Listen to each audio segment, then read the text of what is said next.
Morning, everybody. Back to regular vlogs now that I finally figured out my battery charger situation. Today, Wednesday, I don't know if there'll be a vlog. There's not one now. I'm about to start my day. I'll probably do a one take later, at least show you guys that. Or I can get my button gear. Maybe when I do my 30-minute break, I'll edit the little bit of the few clips I got when my battery was dying and make that a video. But we'll see. You guys would have already known what I did by the time you see this. So yeah, I'm in a rest area on I-44 just into Missouri. It's a very beautiful fall day here. You got change of colors. Fall. It's also cold outside. I had to grab my sweatshirt actually when I did my pre-trip. So yeah, still no snow. All my trucker friends, you know, Moses, Josh, and others that you guys don't know, they're all posting pictures. Snow, snow, I'm in the snow. This offends me. Snow, blah, blah, blah, blah, blah. And thankfully, I have not hit any of that yet. So we'll see what happens. But don't know if I'll hit any snow today. I am headed up to Chicago. I don't know yet if I'm going to have time to deliver the load today, because Chicago is one of those areas it's not exactly truck friendly. I need to give myself time to get in and get out in the same day. I'll probably park at our terminal south of Chicago for the night, and then I'll deliver it first thing tomorrow morning when the government allows me to then drive again. So we'll see what happens, but today should be a good day. Thanks for watching. Oklahoma. Beautiful. Nice chilly day. 66 degrees with my idling truck, which at this temperature probably closer to about 60. The first time I've been above 56, 57 or so in the last 3 days. Although my day's going to get a lot colder as I head up north to Chicago. Anyway, so remember how I told you guys how I have my Bluetooth speaker for my audio, because my phone jack is bad, my auxiliary cord on my phone, or the port on my phone, not the actual cord. And for whatever reason, I don't know where I got it in my head that thing only would last a day.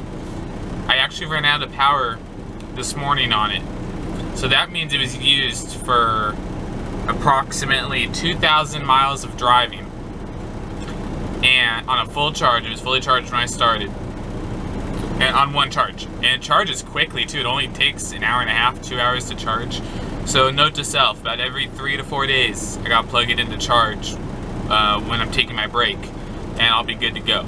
So I'm pretty stoked about that. It's worked out great actually. It's been really good. So show you guys this video a little bit more. So there's been a lot of me in the vlogs, and I apologize, but yeah, I'm near wherever that town is, Statland.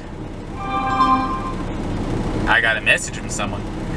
But yeah, just took a quick little break. I need to hit the road. I'm going to be super duper late to my customer. I'm not going to be there till 10 o'clock or so tonight. I actually messaged my dispatch just to make sure that they'd be open at that hour, because if they're not, then I'm for sure stopping at our yard south of Chicago and I'll deliver in the morning.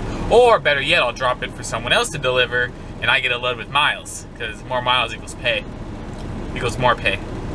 Then also, I got a phone call too this morning that is worth mentioning. I've only been with this company for like 3 months, and don't get me wrong, I have a little over 2 years of driving experience, so basically flawless. I have one ticky-tack on my record from when I was at Schneider. Yeah, the short version, very simply, I moved. Just moved. There was no damage done anywhere. I moved a temporary construction fence while taking a turn. I couldn't have made that turn any wider, and I moved the fence. And I decided to keep my dignity and tattle on myself. And it's just a little ticky-tack, but no big deal. That's the only thing on my... I can take that back. I do have an overweight ticket, but supposedly, because of how minor that was, that's not on my record at all. But my wallet felt that one. But anyway, but other than that, you know, minor things that every driver, one time or another, has little hiccups like that. My company called me this morning asked me how I felt about being a trainer. I don't know. I told them not now, but maybe later. I still feel like I'm figuring this company out, and I feel like I'm still learning enough in the industry as it is now. And that's only what I'll share with you guys. There's other reasons too why I could not be a trainer. I could get in trouble if I were to say them, but I could not. And then, you know, I've always said, like, before I leave training, I'll at least train 1, maybe 2 people, basically just to replace myself, is kind of how I'm looking at it. And I don't know, I'll be calling my trainers and talk a little bit more in depth about it, but trainers do make more money.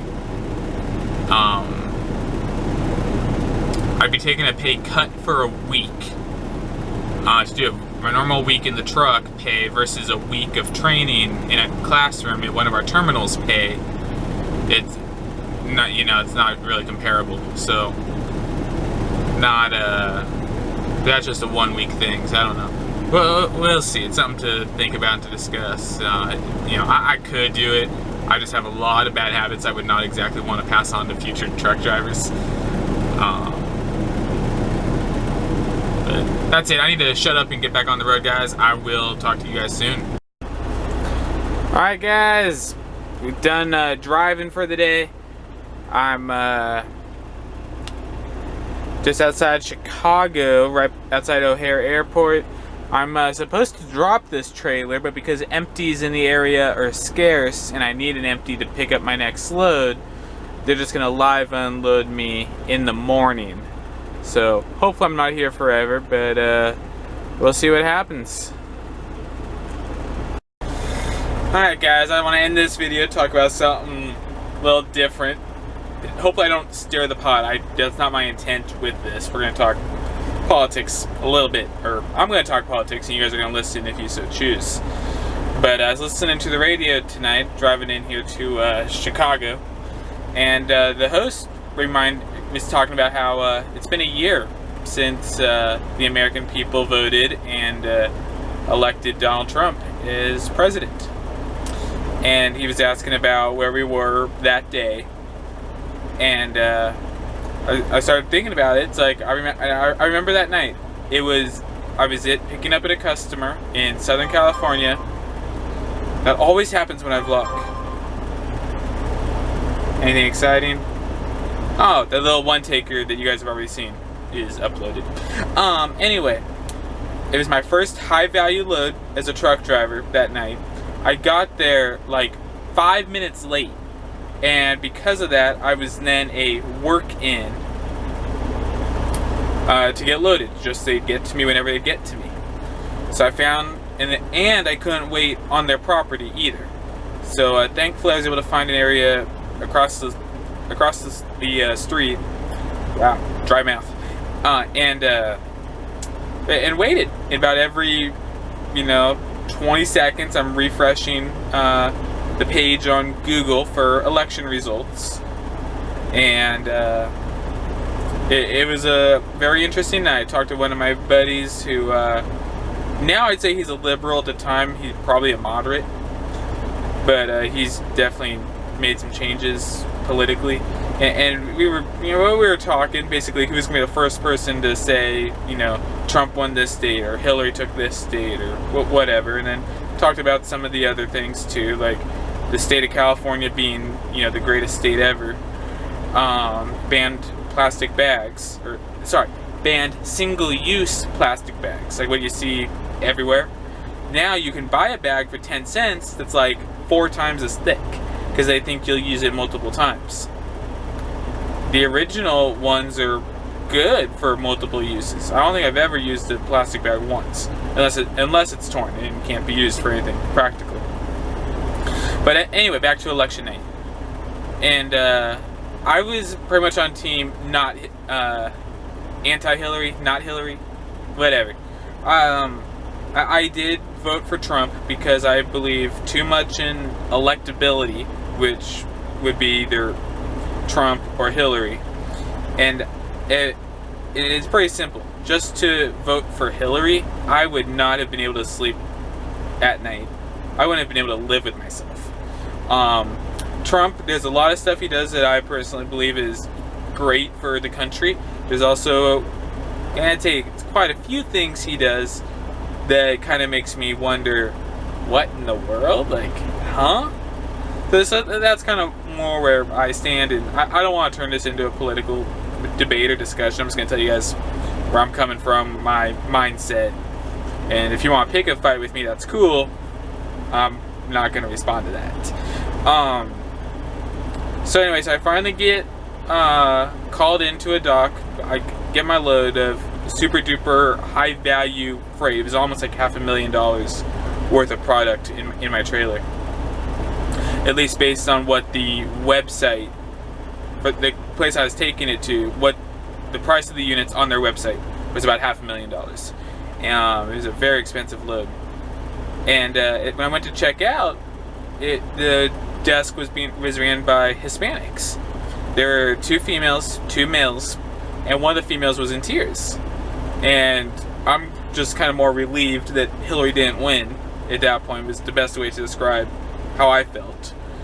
And her Hispanic coworker asked me, you know, who I voted for, and I told him Trump, and he asked me why.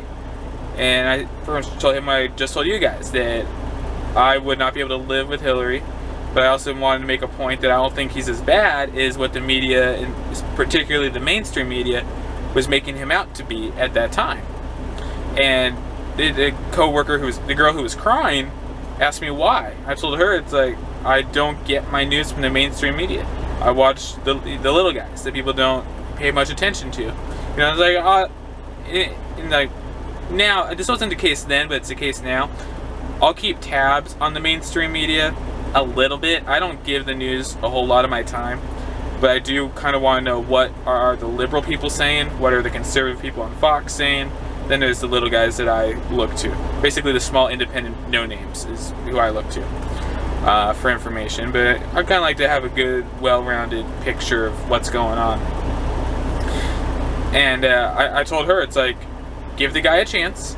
You know, it's like, everyone who's, you know, anti-Obama survived 8 years of Obama. You'll survive Trump just fine. But then also, something I told her that her coworker said that he had been telling her for months was, whenever the media plays a clip of him, go on YouTube and watch the entire clip. Because the reality is, he's not as bad as the mainstream media makes him out to be. So yeah, that's kind of, you know, in a nutshell what happened. For me on election night, I was incredibly happy that, you know, that Hillary lost. That so far with Trump, you know, I don't want to say anything because I will just lead down a road that I don't want this channel or video to even go down. But yeah, that was my story a year ago tonight, and now I'm in like 27-degree Chicago, Illinois, driving for a different company, bouncing all over the place.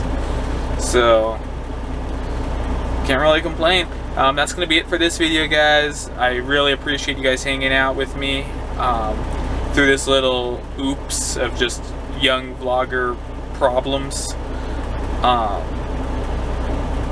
I really appreciate that. Oh, and by the way, for dinner tonight, I stopped at a truck stop for a shower and fuel, and they had a McDonald's. The McRib is back. Enjoy responsibly.